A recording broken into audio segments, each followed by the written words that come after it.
के दो ऐसे रहस्य जो अनसुलझे हैं।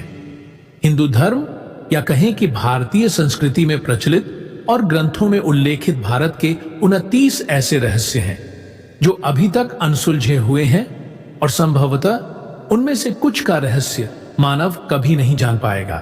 पहला रहस्य, उड़ने वाले मणिधर और इच्छाधारी सांप होते हैं।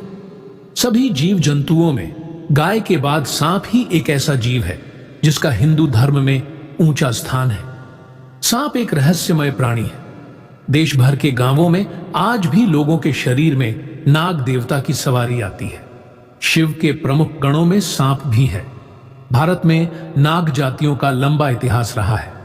कहते हैं कि कश्यप की क्रोधवशा नामक रानी ने सांप, बिच्छू आदि विषैले जंतु पैदा किए। अनंत, शेष, वासुकी, तक्षक, करकोटक और पिंगला उक्त 5 नागों के लोगों का ही भारत में वर्चस्व था। ये सभी कश्यप वंशी थे, लेकिन इन्हीं से नाग वंश चला। शेषनाग को 10 फन वाला माना गया है।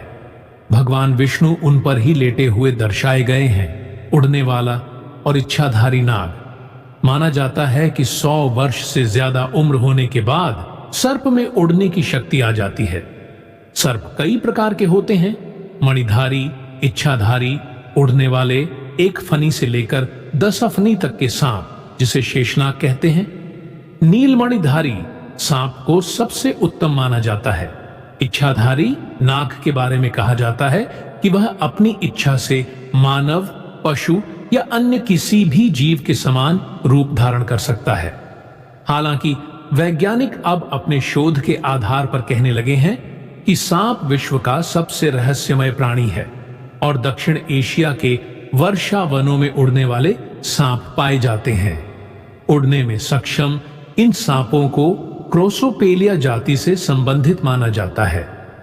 वैज्ञानिकों ने 2 और 5 फन वाले सांपों के होने की पुष्टि की है, लेकिन 10 फन वाले सांप अभी तक नहीं देखे गए हैं। अगले वीडियो में पर दूसरा रहस्य